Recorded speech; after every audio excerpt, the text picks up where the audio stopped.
It's Ed Mylett. I'm so excited about today's show because we're going to talk about all kinds of different stuff, but primarily today we're going to focus on your health, on your wellness, on you getting lean and clean. And the man to my right looks very familiar to you. For those of you that are watching this on the YouTube version, he's a New York Times best-selling author of like a bazillion different books. And if our on-camera conversation is anywhere near as good as the off-camera, today's going to be magic. So this is Dr. Ian Smith. Thanks you for being here. I appreciate you having me. It's going to be awesome. So we could go everywhere. Anywhere you want. Because you've written about so many different things. His newest book, by the way, is Clean and Lean. And I got to tell you, probably the number one question that I'm getting asked from my audience regularly is, what do I know about intermittent fasting? Okay, which is absolutely nothing. And so, you know why guys are asking you that? Why? Yeah. Because how good you look. Oh, thank you. No. Seriously. Thank you. You're a very fit. I looked at you're a very fit-looking guy, and people know that IF is something that people who are into fitness, that they know that kind of stuff. They're assuming that, and it's not difficult to explain right now, but you look like a guy who would be a master of that kind of concept. Thank you, and I'm not. And by the way, this is coming. If we're on YouTube, this is a 50-year-old man. Probably the most shocking thing was that. I swear, I'm looking at your stuff. I'm like, he's 50? Yeah. I look 20 years older than this man. Blacks on crack. Is that what it is? Yes, yeah, no, I don't have any of that going for me, unfortunately.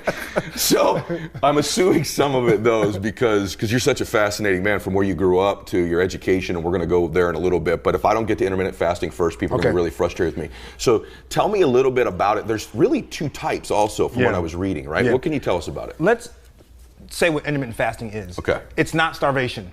Okay. People see the word fasting and they think that they're not going to eat for a long time. Right. It's intermittent, which means on and off fasting. So on and off eating. So basically you have two windows. You have a feeding window or an eating window. You will eat from this hour to this hour, all of your meals and snacks, and that's the only time you'll eat. Then you have what's called your fasting window. Okay. And this is why intermittent fasting works for a lot of things it works for. It works because your body needs energy all day. While you're sleeping, while you're talking, taking a shower, whatever, having sex, you need energy, okay? Your body typically will get the energy from the food that you eat, the calories. Okay. And your body stores calories in the form of glycogen, which is a glucose storage form, and fat. Okay. Fat is a storage form of energy. So when your body needs energy, it takes it from those calories you just ate or you ate a couple hours ago, or it takes it from your stores. Okay. If you aren't taking in fresh calories, your body still needs energy. So it says, where am I going to go to get this energy? Well, the first thing it does is it goes into your liver and your muscles and takes out the glycogen. So it depletes those stores, the inventory, it knocks them all out. Okay. Now where do you go? You go to your fat. The body breaks down the fat, converts it to energy, and then you use it to do what you have to do. Now, you don't know this is happening, by the way. This is happening obviously microscopically internally, but this is what fasting does. Fasting drives your body away from food energy into fat energy, melts the fat per se, and then you use it. Okay. So intermittent fasting has to work in the sense of you have to be very rigid about your times. And this is what I mean. If you have a feeding window, you have to stick to it. If you extend your feeding window into your fasting window, you're going to interrupt that fasting period. It's during that fasting period, during that period where you don't have energy, that your body's driving into your fat stores. Okay. Now, people say, well, what can I have during my fast? In my way, you can only have about 25 to 50 calories of a beverage. So maybe coffee. If you want to have some coffee or black coffee or some herbal tea, if the calorie count goes above about 50 calories, then you're going to switch from burning fat to go into the calories you're consuming. Wow. And we want to keep the body, the switch, we want to keep it into the fat direction. Okay. And that's why you don't what's called break the fast. Okay. So in my programs, and the last one, Clean and Lean, it's about clean eating with intermittent fasting. Yep. So how would you do it? Let's say, for example, you want to do a 12-hour fasting window. Okay. That means you're going to eat for 12 hours and fast for 12 hours. First, by the way, 12 hours is a long time to eat. I mean, it's a lot of time. So do you believe it's a long time not to eat or a long time to eat? I think it's a long time to eat. Okay. 12 hours. Okay. Right? Because you could be sleeping potentially 8 of the other 12. See, now there you go. So you got it already. So people say, but 12-hour fasting, guess what? If you slept for about 8 hours, that means just 2 hours before and 2 hours afterward that you're not eating. It's 4 hours really. Okay. Now, this is what you would do. This is what I think is the easiest way to do it. If you get up at 8 o'clock in the morning, don't start eating till 10. Do everything you normally do from 8 to 10. At 10 o'clock, start your feeding window. Okay. From 10 o'clock in the morning until 10 o'clock at night could be your feeding window, your eating window. Yes. Okay? And then at 10 at night, you fast. Okay. Wrap around. That's a 12-12 window. Okay. You can burn a lot of fat in that 12-hour fasting window. We're gonna go to lean in a minute. Yeah. The reason is what's unique about your book. One is the detailed explanation of why intermittent fasting works, but most of my friends who do intermittent fasting are like, it's great because once I'm in that feeding window, I can eat all the crap I want to eat. That's what most people say, right? Like, and I've had friends who have lost weight doing it that way, but you've sort of combined clean eating with the fasting. This is really important because people do say to me often, you must eat really clean.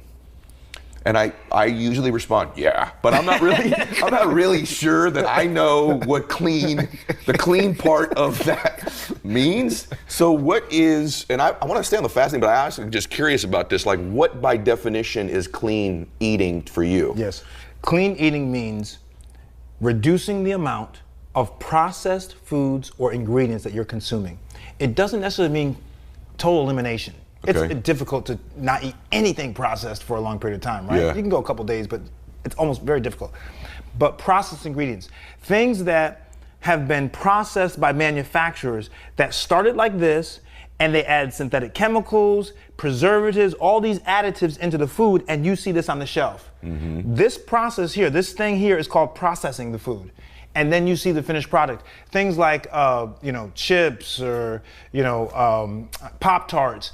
All these things that do not look like how they came out of the ground or off the tree or walking around in the pasture, right? Okay. Now, to some degree, you're gonna have to do some processing, but it's the addition of all these synthetic chemicals. And by the way, I wish we had like a package of something to look at. You turn the back of a label of a food item, packaged item, and read what's in there. Okay. If it has more than 5 to 7 ingredients, it is highly unlikely that it's a clean food. Okay, so 5 to 7 ingredients, it's probably processed. There's some processed in there. That's the way it is. Okay. Because you can't have like 15, clean ingredients in one food. It just doesn't work that way. Okay. All the other stuff is, xanthan gum, blah, blah, blah, blah. You name it, right? Things you can't pronounce and don't even know what they are. Why is it bad for you, though? I hear this all the time. Like, you don't want stuff with a bunch of preservatives in it. Why is that necessarily bad for your body? A couple things. First of all, it can, we think that it can have a deleterious effect on your hormones, okay? So these synthetic ingredients can disrupt your body's hormones and throw your hormones in a state of just panic, actually. Okay. So that's one reason. The other reason is that we believe that some of these synthetic sweeteners, for example, that some of these things actually can mess with your brain chemistries, right? Artificial sweeteners are 100 to 200 times sweeter than regular cane sugar. Sweeter. And so what happens is when you consume these artificial sweeteners, you have this dopamine response in your brain, which is pleasure. Right? It's the pleasure reward pathway. So you eat all this sugar, your brain releases dopamine, the dopamine travels in your brain, it goes to your pleasure center and says, "Ooh, I feel good." So you know what I'm gonna do? Again. I'm gonna get more. Yep, again. Right? Because it's like Pavlov's dog, right? Yes, So we keep going, it's a conditioned response. We keep going to it. So what happens is this, when you eat these synthetic sugars, particularly where I'm right now, when you eat these sugars, you crave more sugar. Okay. And more and more and more. And eventually, you know what you're gonna do? You're gonna get regular cane sugar. Yeah. And you're gonna consume it like crazy. Do these, thank you for this, by the way, for my own edification, but Sure. So do these processed sugars have the same inflammatory effects in your body that you read about traditional sugars having? Great question. Yeah. The answer is they're not 100% sure. Okay. So even though artificial sugars have been around for a very long time, and at least since I was a kid, I remember my mother used to eat like sweet and low and all that stuff, right? Yeah. And so way before then, they have not done a lot of real good studies that really looks at the physiological impact. When I say physiological, I mean how the body operates internally. They haven't done really, really great studies. Some of it's political, by the way, because some people don't want you to do those studies, right? It's a big business, right? Right. But some of it is just that researchers in general kind of have not, they haven't gone hard into it to really to really look at it. Now more studies are coming out saying, we have lab rat studies. So we have rat studies that show higher rates of cancer in some cases and things like that. But then again, the argument against that is that what happens in the lab doesn't always transfer to human beings. We're much more complicated than the lab animals. So we kind of extrapolate what could be happening in us. But most people would say, why take the risk, right? I mean, is it? Do you think to some extent that this is economically driven, meaning that I've had people tell me, I want you to correct it if it's not true. It's sort of more expensive to eat cleaner. Is that a fallacy? It's not a fallacy, but it's not as expensive as people think it is. Okay. Right? So let me go back to the sugar, for example. Yeah. So I believe that the economics help drive why manufacturers put all this junk into food. Because these synthetic preservatives make the food more shelf stable. Yes. They can stay on the shelf longer before they spoil, and therefore a retailer can buy it and you can be on a Target shelf for 6 weeks, 8 weeks and be okay to give customers time to buy it, and the retailer doesn't lose money. So a big part of it is financial. The other part of it is that it's cheaper. Right. I mean, junk is cheaper. It's junk. Like, excuse the expression, but a junky car is not going to cost what it costs to buy a brand new Mercedes. Right. Yeah. So manufacturers are putting junk into foods because it's cheaper to put junk into foods rather than keep the food whole and to farm it in a whole way, organic way. It doesn't have to be organic, it's a whole other conversation, but to farm it in a way where you're not putting all these pesticides and antibiotics and hormones in it, it's more difficult. I never heard anybody talk about the hormone effect. That's really, really compelling. And I wonder, I'm not kidding, I do look at a dude like you and I'm like, I wonder if this guy's, for his age, got more growth hormone and testosterone still in his body because he's eating cleaner. I don't know. I wonder. Well, like you said, when people ask you if you eat clean, I don't eat perfectly. In all of my books, the first thing I tell people is, I'm never going to ask you to eat perfectly. Yeah. Like, let's be realistic. I'm not perfect. I mean, I had Fat Burger yesterday. You did? I love Fat Burger. Me too. It's one of my joints. Me too. And so I'll have a burger. Now, do I have Fat Burger? I have it maybe once every couple months or whatever. Yeah. But I'm going to have it. When I go to New York, I'm going to have a slice of pizza. Yeah. It's a New York slice. That's so good to hear, by the way. Like, I seriously, I think people need to hear that because I think I have this thing that I teach in my stuff too, that if whatever you're going to begin to do is not something you can maintain, someone hasn't worked out in 2 years, you're like, I'm going to train for 2.5 hours. I'm like, no, go for 30 minutes, get a workout in. Am I right? And so it's so important that you're hearing what Dr. Smith is saying, that it's got to be something you can maintain. You can have a piece of pizza, right? You can have a piece of cake. It's okay. I do too. I want everybody to know that. Yes. On my Instagram page, go to my Instagram page at Dr. Ian Smith, spell the doctor out, I-A-N Smith. You'll see, I'll post pizza. I'll post, like, for example, I'll post at the Chicago Bulls game. I'll have like a rainbow cake. Now, how often do I have it? The cake is this big. Right. But I'm gonna eat maybe... That's what I do. Yeah, like 3 or 4, and I'm good. Yeah, that's exactly what I do. I don't deprive myself, I'm good. And I'll post it to let people know, listen, how can you live life? Right. People say, I don't eat carbs. What are you talking about? Of course you do. Of course you do. Right. And by the way, the number one fuel source for your brain is glucose, is carbs. Okay. You need carbs more than any macronutrient. Fat, protein, carbs, you need carbs the most because it's fuel source for the body. Now, the issue is the right carbs, right? So when people come to me and say, oh, I'm following a no-carb diet, I look at them like, why? Because you read it in People magazine? So your energy level is zip all the time, right? Absolutely. Right. What do marathon runners do the night before a marathon? Carb up. They carb up. Exactly. Right? I mean, you need carbs. So my whole point is that I think that people have to have a better understanding, when they're trying to do better, and people want to do better, by the way. Sure. One thing, I was in a meeting yesterday, I said to the guy, I don't think people who make decisions at the top of the food chain understand that the guys at the bottom, they really want to do better. Yes. Some of them don't know how to do better. They may lack a little willpower. But who walks around and says, I want to be 400 pounds overweight and I can't tie my shoes, I can't walk up steps without getting winning? Nobody. No one wants to live like that. I totally agree with you. Now, you said something on fat, so I got to ask you just, and then your opinion on it. I got a couple more questions on it. I'm curious because I get asked this one a lot too, like real opinion on someone who eats the keto type plan. Let's just hear it. I want to know your opinion on it. No way. Okay. Keto is, first of all, not a new program. Okay. It's Atkins repackaged. Okay. This program's been around for a long time. The high protein, high-fat diet is as old as my mother. Okay. Right? Sorry, Mom. But it's old, okay? Right. And the thing is this. This is why keto works, okay? I want people to understand this. Keto works almost similar to intermittent fasting. Keto works because instead of consuming carbs, which your body prefers, I just said it's the number one fuel source for your body. Instead of consuming carbs, you consume fats. Fats are a form of energy. And so you eat high protein, high fat foods. You turn those fats that you eat and the fat already in your body, you turn it into something called a ketone body. That process is called ketosis. Taking fat to ketone is called ketosis. Ketone then becomes your energy source. Okay. So does keto work? Absolutely, it works. Is it sustainable? Absolutely not. Okay. Because in keto, you are making your body go into an artificial biochemical state. And the minute you eat off the keto plan, you switch from ketosis to regular, and then all that weight comes back. Okay. So yeah. This is the cycle I see with most of these sort of eating plans or workout plans. If it's if it's anything, your business plan, your phone call plan, your work habits, when you wake up, if it's not sustainable, it's not something you should be doing. That's, for me, anything that I'm approached with that's new that I'm going to try to do and implement in my life has to be something that would be a lifestyle for me going forward, not some little window. It's not that I don't do little blitzes or fixes or different trainings. Yes. But when it comes to my eating, this is something I know I'm going to be required to do the rest of my life. I want it to be something I can plan on doing forever.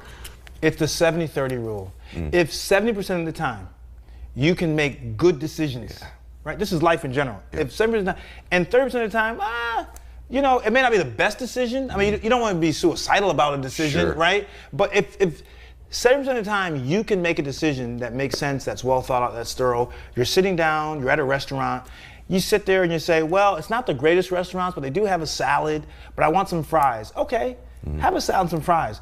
But don't do like fries and then, you know, a big, huge steak and then a big dessert that's 600, 700 calories. You know, you would think that people know what you're saying, but I'm going to tell you, I do exactly that. Like sometimes I'll go eat clean, but I'll do that. I'm like, all right, I'm going to eat these fries, but I'm going to have a salad with it. Like I actually do that, kind of make a negotiation with myself. Do you do that? Yeah, 100%. Yeah, I do the same exact thing. Or if I know, for example, that like I like ribeyes. I love ribeyes. And in fact, when I go do ribeyes, I get the most marbleized, which is fatty. I get the most marbleized piece of meat, and because that's the best ribeye, right? Yeah. But I eat greens with it. That's what I do.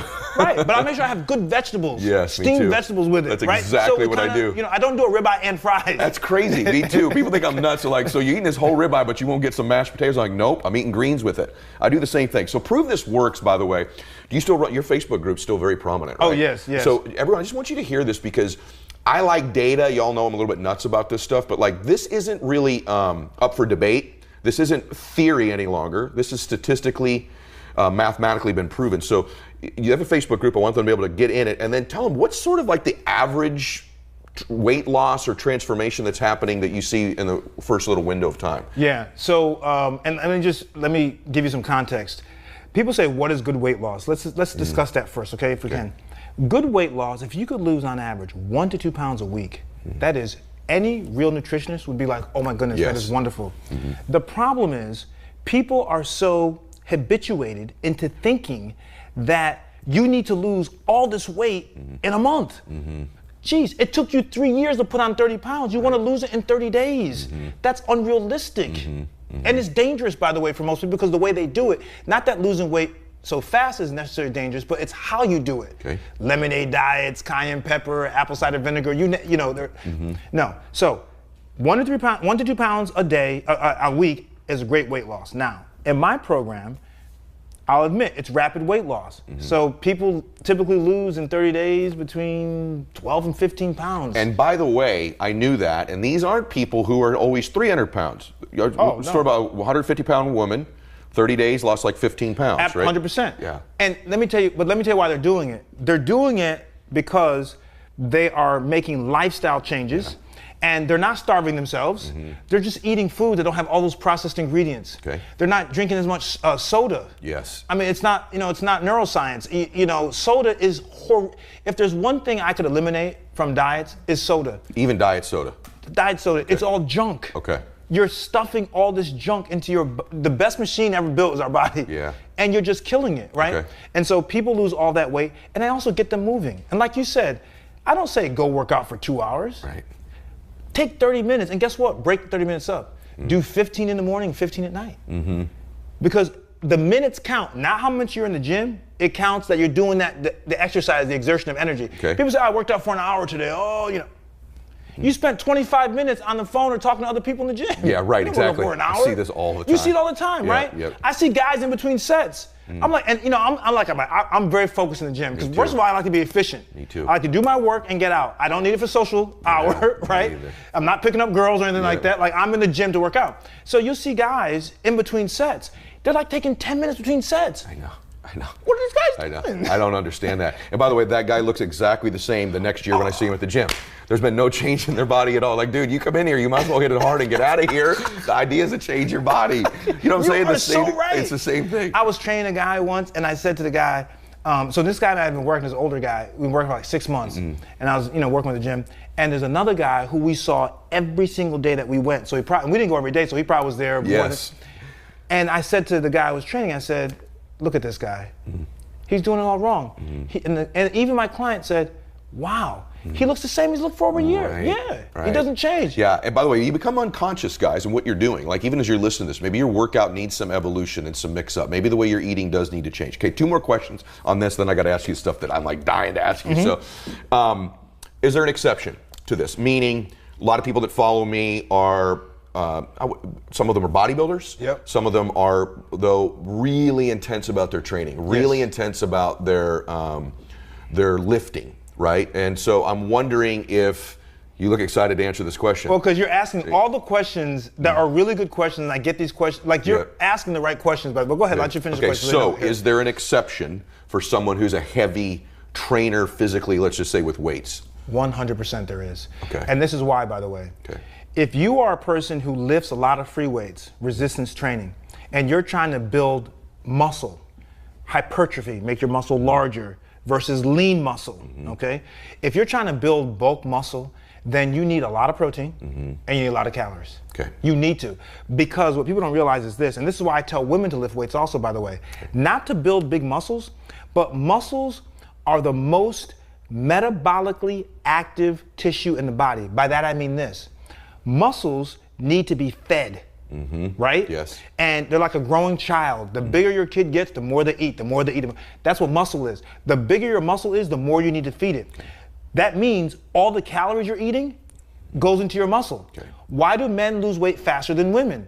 Not because men work harder, not because they're better. They have more muscle mass. Got it. And so if you have a man and a woman who are both 175 pounds and they are eating the same thing, the man is going to lose weight faster or not gain as much weight because a lot of his calories are going to feed his muscle. Okay. And the woman mostly has adipose tissue or fat. Okay. Now, that being said, so if you are a bodybuilder, a marathon runner, a vigorous exerciser, you need more calories. You need more protein. So in my programs, I will say, when people hit me on Instagram or Facebook and say, Dr. Ian, I do this, what should I do? I said, listen, you got to eat more. You got to increase about at least 30%. Wonderful. Because your demands are greater. Okay. Now here's the other part of it. When you're doing intermittent fasting, it cuts you, right? Okay. It can cut you very well. So you got to be careful. For those who are not bodybuilders, I say, do your workout during your fasting time. Because let's think about this, right? Yeah. If fasting works because your body does not have calorie energy, and your body needs energy, we're going to go into the fat stores even harder. Yeah. Because we have nowhere to get the energy. Yeah. So working out during your fasting window is a great way to really cut. Awesome advice. Right? Yes. Yeah. But if you are doing a 2-hour workout, you're doing a huge HIIT workout, don't do it then because you don't have enough energy on board to get through the workout. You could hurt yourself. This is so good. And by the way, I'm a big fasted cardio person too, but I am going to go through this phase of adjusting. I can very easily not eat the last 2 hours before I go to bed at night. That's not a challenge. It's not a challenge to wait a couple hours when I wake up. And that's why I say start that way. Yeah. People who are a little nervous, this is what you do. And my program's on Instagram, so if you follow me on Instagram, I do all these challenges, like a 7-day soup challenge, 3-day weekend challenge. So if you follow me, I'll say to you, do not eat your last meal within 2 hours of going to sleep. Okay. 2 hours. Okay. Because from the time, let's say you go to sleep at 10, after 8 o'clock, we're not going to eat. Because all those calories you just put in for dinner, we need to give our body enough time to burn as many of them off before we lay down. Because when you lay down, your metabolic rate drops to almost nothing, relatively speaking. And so all those calories have to go somewhere. Where do excess calories go that you don't burn? Fat. They become fat. Right, right. So people are messing themselves up. They do pretty well during the day. And they blow it the last 2 hours. Or they eat a huge meal.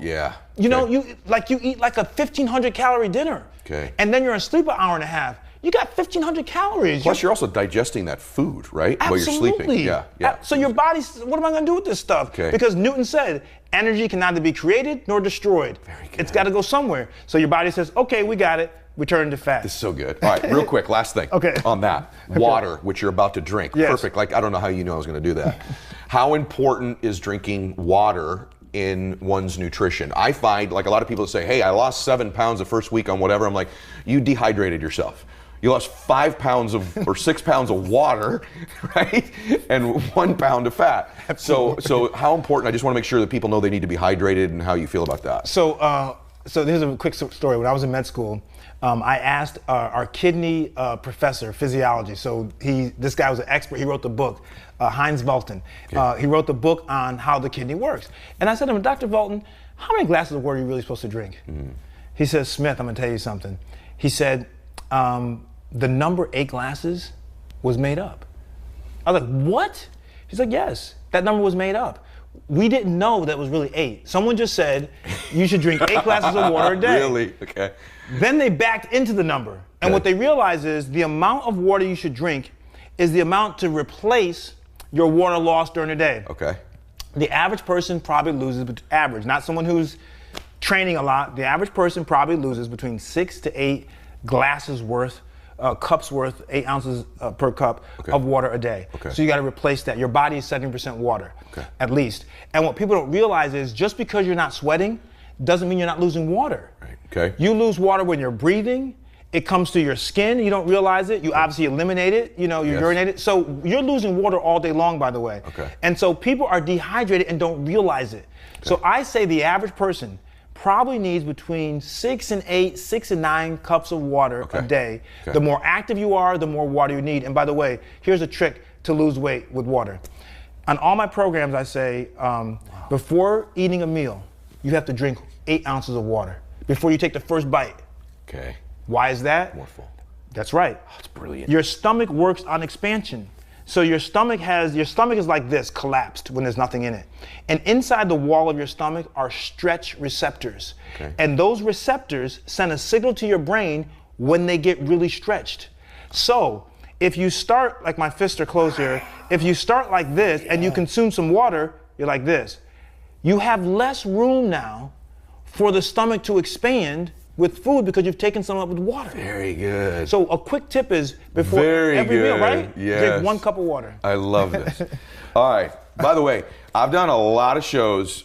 I guarantee you the most detailed, most note-taking, most tactical stuff we've covered so far. I guarantee you that.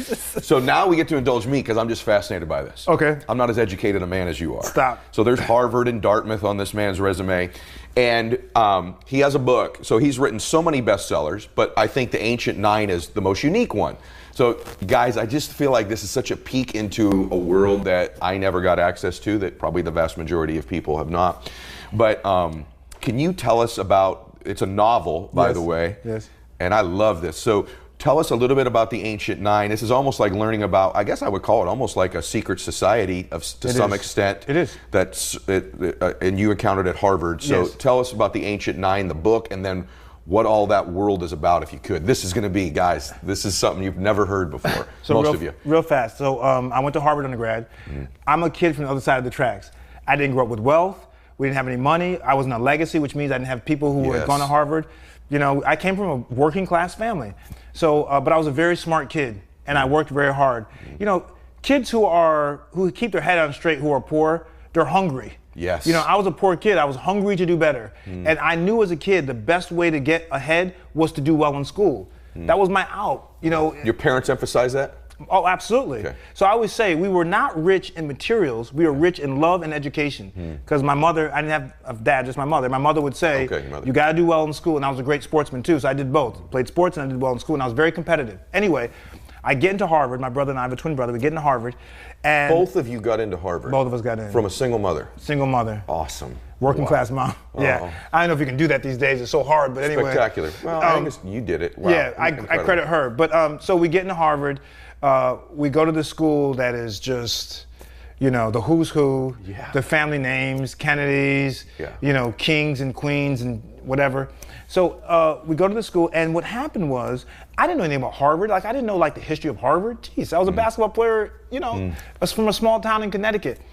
Get to Harvard, and one night, one morning I wake up, and someone has slipped under my door an envelope with my name on it and the room number on it. There's no stamp, there's no return address. So I'm like, I at first thought it was, at Harvard there are a lot of like these organizations like the a cappella singers and all these different groups. I just figured it was one of these like, you know, nerdy kind of groups that, you know, so I didn't pay attention to it. I didn't even open it. Okay. So I put it on my, like, on my table, whatever, in the common room, went about my business. And then one day after dinner, I came home, I was about to throw it away, I just opened it up. And it said, the president and members of the Delphic Club cordially invite you to a cocktail party, had the address, and call with regrets and blah, blah, blah. So I was like, what is a cocktail party? I had no idea what a cocktail party was. My people didn't go to cocktail parties. So I was like, oh, this must be one of these organizations, that these really snooty, highfalutin organizations. One thing I noticed about like rich kids, and I'm not teasing, if you're rich, I'm not teasing you, but rich kids kind of like, they imitate their parents. Like they're more advanced, like they act like, you know, older. True. Right? I mean, I agree with you. They do everything faster than the average kid. Sure. So I know the cocktail party was, so I put the envelope to the side of the invite.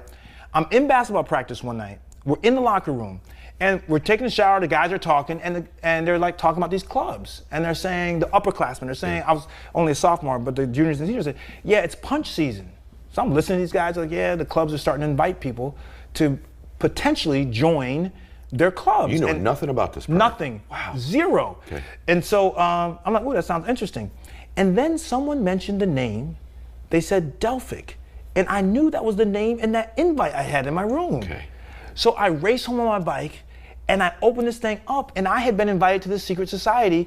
It's called punching. That's the name they use. And sororities and fraternities, they say rushing. Yep. Or, you know, so they rush a fraternity or rush a sorority, I guess. They call it punching. And so I got invited to this cocktail party. So I said, I'm gonna go to this thing. I was a very curious guy. Yep. And so I went to this party, and I gotta tell you something. It was like, I wrote in the book. I mean, the book is 80% true. It's based on me as this poor kid who gets invited mysteriously to join this thing. And I go to this cocktail party in this huge mansion in Cambridge, and you know, these guys are in these starched blazers and gold buttons and, you know, Rolex watches and smoking cigars. I've never seen this stuff is like a movie to me. Yes, right? Exactly. It's to me. Yeah. So anyway, to end it, I end up, you got to go round to round to round. So there are events. First there's a cocktail party, then there's a dinner. And after each round they cut the list. So they start about 125 guys, and then the members will cut the list to 75, cut it to 50, cut it to blah, blah, until you get to about 15 to 20 guys who they, at the end, invite to actually join the secret society. And they asked me to join. And to this day, I cannot tell you why they would ask a poor kid who had no connections, didn't go to prep school, and they asked me to join. And it was just a great experience. And so I got inside. I don't want to ruin the book for people to read it or listen to it. The audio is great, by the way. The guy who reads it is great. But I want people to read. I become your eyes to go into this very clandestine, very upper crust world of guys who are billionaires and these kids who are flying around. It's more common now, but back in the day, these people had private planes. I didn't know what a private plane was back in the day. I was such a regular, you know, sometimes ignorance really is bliss. Luckily I didn't know all this stuff. I just think that, by the way, I wanted to read the book. It is literally like a movie, except it's real. It got optioned, by the way, to be a movie. Yeah, it should. It got optioned to be a movie, so knock on wood. It should be. Yeah. And guys, you could get the movie now. I'm not promoting the book. I'm promoting the book and the audiobook. Like, you all should hear this. And even like for me, because I wasn't in that world, it's almost like there kind of is an Illuminati of sorts, right? You know, this is what I learned about this world, that the network, let me back up for a second. The have and have nots. Mm-hmm. I grew up a have not. Yeah. Okay, and I still have the sentimentality of a have not. Mm-hmm. I've been very successful. God has blessed me. I'm very appreciative for that, but I'm also very humbled that I'm just I'm small compared to the universe. What I learned is that the have nots have a network and a way of operating that is so removed from the regular life and thinking of us regular have-nots, the haves have this world, that we don't even know what they're really doing. Yeah. There's so many deals behind these closed doors. There's so many people picking up the phone and calling, you know, this guy's dad is a CEO of Morgan Stanley, and his son wants an internship. He doesn't go the regular route. Yeah. He doesn't file an application, go to interviews. No. The dad knows the CEO. They went to school together. They were in the club together. Yep. It's just, you know, I'm not whining about it, because there are a lot of different networks in the world, but you need to be aware that everything is not fair. I mean, you talk about the scandal with the schools, with Felicity Huffman and Lori Loughlin. I mean, you know, they operate in a different way. Yep. They just do. Yep. And I got in, my brother got in, because we just didn't know any other way to get in. You work hard, right? You get in. And I just think that, you know, I always say to my friends, I said, this is where the haves have it wrong. The haves don't realize that the have-nots don't want mansions and cars and stuff. They just want to kind of lead a decent life. You're right. And you guys don't give them any room, right? Yeah. You guys hit them all the time. Yeah. You know, baggage fees. You think a baggage fee affects a millionaire? No. Right. But for a person who's traveling with a family of 4, and then they got now pay $25 to $30 for a bag? You got it. That makes a big difference to these people. Huge difference. You know, big difference? Gas taxes, too. There's other ways to tax people than fuel, and that hits poor people disproportionately in a huge way. A huge way. Where they run out of food at the end of the month because they're paying a tax on gasoline and things like that. So we think very, very, very similarly. I can already tell. Now, but by the way, I want everybody to know one thing. You can get life momentum. And at different levels of life does get a momentum, and collaborations do begin to happen, even how you and I met, right? It's not some secret society, That's right. but we are connected with some very similar people, and it makes life, getting it off the ground, if you come from that place of have-not, is a very difficult place. But there is hope when you get it going because of the collaborations and the meetings and different little organizations you will meet that will afford you progress in your life too. The 2 most important things to do that, in my opinion, number 1, surround yourself with positive people. Yeah. Positive people. If you're surrounding yourself, I didn't say rich people. Yes. But people who are positive, who are optimistic, who want to achieve in life. Surround yourself with them because it's contagious. And the second thing is, above all else, you must always believe in yourself. Always believe in yourself first. Because sometimes and often you're going to face situations where no one believes in you. Right. And if you allow people's lack of belief in you to dissuade you from believing in yourself, you can't accomplish. Did that never happen to you? I'm curious. Let's be real. You grew up with a single mother, African American.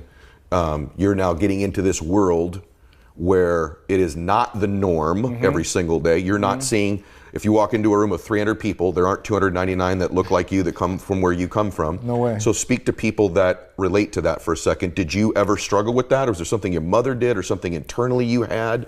Your own confidence, your own. I just put a post out yesterday, one of my most responded to posts, and it was about when I started to make progress for me. And obviously I come from a different place than you, but even me, when I got to that new room, that new place, me going, I don't know if I belong here. I would have these thoughts like, maybe it's a fluke, maybe I got lucky, maybe they're gonna figure me out here. I still have that once in a while. They're gonna figure out who I am, right? And so I know if I had some of that, did you have any of that, or are you just wired differently? Never. Wow. I never, ever had a scintilla of thought that I didn't belong. You wanna know why? Because from a little kid, I believed my grandfather when he told me, if you work hard, you can succeed and win. I just believed it. I don't know what made me believe it, by the way. Since I was a little guy, I believed it. And so I always believed that if I did my work on time, I got A's, I didn't get in trouble, didn't mess with people, that good things would happen. And go to church on Sunday, good things are gonna happen to me. So when things started happening, I was very appreciative and respectful of it. But I never felt like I didn't deserve it because I felt like I worked for it. I mean, I really did. I mean, like, geez, my brother and I, We played basketball. We used to wake up, and this is funny, we used to wake up in the morning and go to our high school and run hills at 5 in the morning to get better. And then go get 4.4 GPA, wherever the heck you were getting. And while our classmates were sleeping. You were after it. Okay, we were after it. 4 o'clock, 5 o'clock in the morning, up at the hills. We would see the milk guy come deliver the milk in the morning. This is a true story. So I grew up in a way that the fire in me to succeed, because I was accepted even at a young age. I used to talk to old people a lot when I was young. Me too. And they would tell me stories. And one thing I got from them was that life is really short. And they would always say, geez, I can't believe all these years have gone by so fast. They would always say that. And then I would listen to them say what they would do differently. And what I realized is one common thing was they would have been more present in the moment. God, that's true. So true. Present in the moment. You, but one of my top 2 or 3 favorite answers ever, because it was so honest.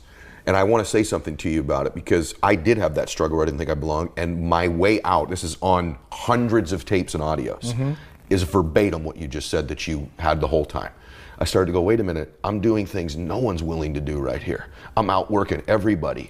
And what happened was my self-esteem changed because it became a self-worth thing. Self-confidence to me is the process of making and keeping promises to yourself. Oh, geez. And I had this reputation, right, with me over time where I trusted me.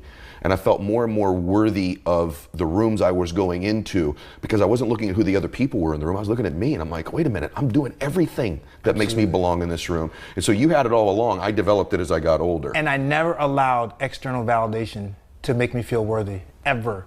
Ever. If you didn't want me at your birthday party as a kid, guess what? I didn't want to be there. I didn't want to slide through the back door. If you don't want me there, if a girl doesn't want to go out with me, I don't want to go out with you either. I don't want to be in a situation where I got to force myself on you or force a situation. I'm good. I'm good. I mean, I just feel like that has really, and it's helped me, by the way, as I've gotten older. And listen, no successful person has not had tough times and tough moments. We all go through, right? The public doesn't always see it, but we all have our moments. And one thing that has kept me steady has been me believing in myself and realizing that I've worked hard and my validation is with me. Oh my gosh. And that I set the highest standards for myself. Yeah. I do. No one has ever had to set a higher standard for me than me. Yeah, you're special. I gotta say something, everybody. I'm gonna get you one more question here. Everyone that's listening to this right now, please do your colleagues and friends and family a favor and make sure they know to listen to this from the very beginning to the very end, because there's so much in here. I didn't know we were going to go down this road at the end. Sorry. No. I'm grateful, because I want everybody to be doing that, because you all know each other that are listening to the program. Tell them, I know you started out and they went through some unbelievable stuff on how to get healthier, and then this stuff at the end is bananas. So this is one of these, you listen to the whole darn thing. Last thing I want to ask you about, just because I think it's cool. You got named by President Obama. I want to give it the right name, Council of Fitness, Sports, and Nutrition. Yeah. You're the medical contributor on all these different shows. I've watched you on GMA. I've watched you on the Rachel Ray show, which you're a part of. You were on The Doctors. You've been everywhere. I got to think, though, that was one of the coolest things that's happened for you. And did you get a chance at all to interact and work with him? And if you did, what was that like? Yeah, so, the White House is an amazing place, by the way. Is it? It just is. It's the people's I've been there house. on the tour, but I've been on the part you went to. I think that because it's our house, we own it, all of us own it. I think that we need to do a better job of giving people access, not just to the tour part.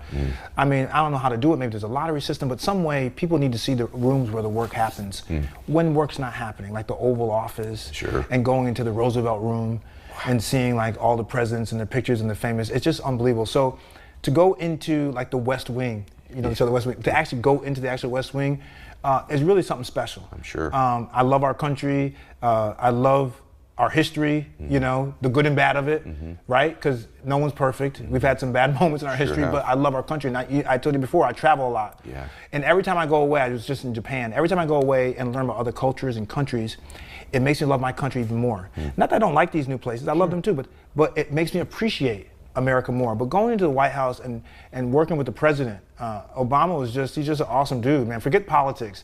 Like, as a man, he was just a cool guy. He had a swagger about him, and we played ball. You did? Oh yeah, we played ball. I got this great picture at my house where he has his hand on my shoulder. The council is standing there like talking to him, and Chris Paul, the basketball player, is standing next to me, and the three of us are kind of in a moment. And I love that picture because it's very candid. Because they got these photographers that are always going around, and it's just a great moment. But this council was an honor because I got a chance to sit down with my heroes, like people like Billie Jean King, Wow. Carl Edwards from NASCAR, the gymnast Dominique Dawes, Michelle Kwan, the skater, the Olympic skater, Grant Hill. What a great group. It's unbelievable. And be able to sit at the table and you're like, geez, like I'm at the table with these dudes, like I count, you know, but Your life is remarkable.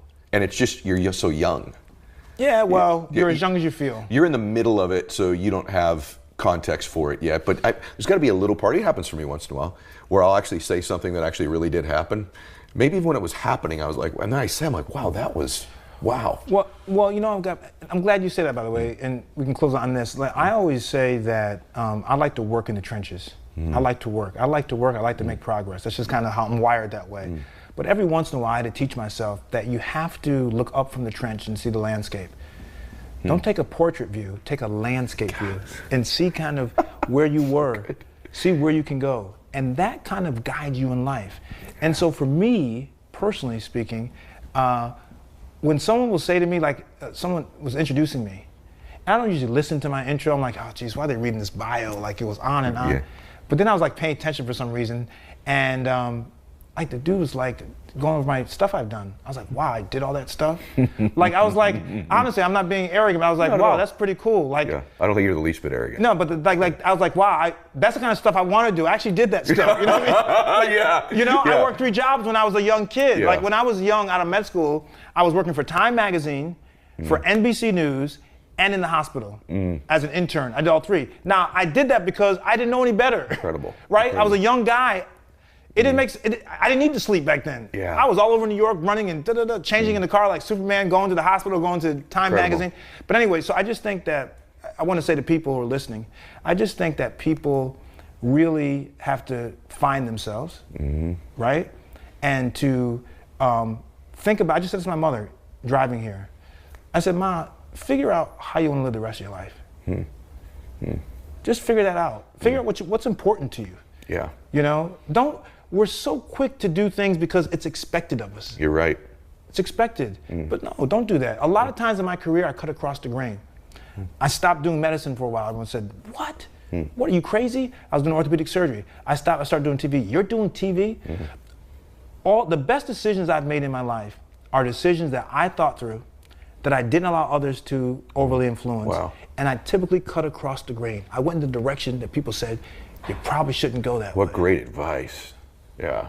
It's obviously... I mean, you've done it too, obviously. I have, but it's obviously worked. I just think it's the most incredible advice because I wish you would say some things I could challenge today because typically on the show I'll challenge something. Next time. But yeah, next time we'll get a little more controversial. Yeah. But first I want to say something to you. I want to say thank you on behalf of millions of people listening to this because the idea of this show is to both teach people things that they didn't know before they started they can tactically implement. Sure, absolutely. Change their thinking to some extent and then inspire them. Yeah. And like we hit 10s out of 10s on all 3 of those things today. So I'm immensely grateful for the time today. Everybody make sure that you're following Dr. Ian Smith on Instagram. At Dr. Ian Smith, spell the doctor out, I-A-N Smith. And if you want to join one of our challenges, we do it on Instagram, but also on Facebook. Okay. So they can email me, actually. Can I give that out? Sure. My email is abychallenge, the numeral 1 @gmail.com. A better you. abychallenge, the number 1 @gmail.com, and I'll send you registration info on how you get into one of our challenges. But we have a lot of fun, and people get the best results when they have support. Yeah, I totally agree. Let me tell you something. People are alone, and you don't realize how many people actually have your same problem. Yeah, so true. Right? I want you guys engaging with him. I just thank you.